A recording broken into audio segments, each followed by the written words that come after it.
சீமான் என்ன பண்ணார்? தனித்து போட்டிட்டார். வேற சொல்லுங்கள். மாநில கட்சி அங்கீகரிக்கப்பட்டிருக்கு. இப்போ நாம் அது ஒரு மாதிரி வந்துடுச்சு. இந்த தேர்தலில் எப்படின்னு தெரியாது. வேற வேற என்ன பண்ணார் சீமான்?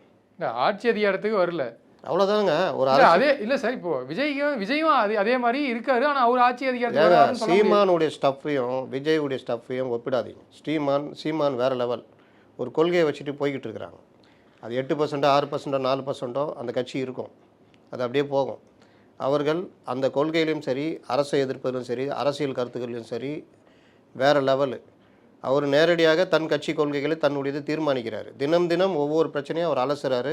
பல விஷயங்கள் அவர் சொல்கிறது கரெக்டாக இருக்கும். இவர் ஏங்க அந்த கூட்டத்துக்கே வராரு. எப்போ கடைசியாக வந்தார்? இந்த பரிசு அந்த இது கொடுக்கும்போது வந்தார். மாணவர்களுக்கு கொடுக்கும்போது ஒரு கூட்டத்தில் பேசினார். இவங்க எடுத்து அடித்தோன்னா அடுத்த கூட்டத்தெல்லாம் பேசவே இல்லை, வாய் மூடிட்டார். அதோட பிறந்த நாளும் வெளியே வரவே இல்லை. நேற்று வந்தார். இதுலேயும் அறிக்கையை எழுதி அந்த அறிக்கையை படிச்சுட்டு போயிட்டார். தெரியுதா இவர் லெவலு? இவருக்கும் சீமானுக்குள்ள லெவலு.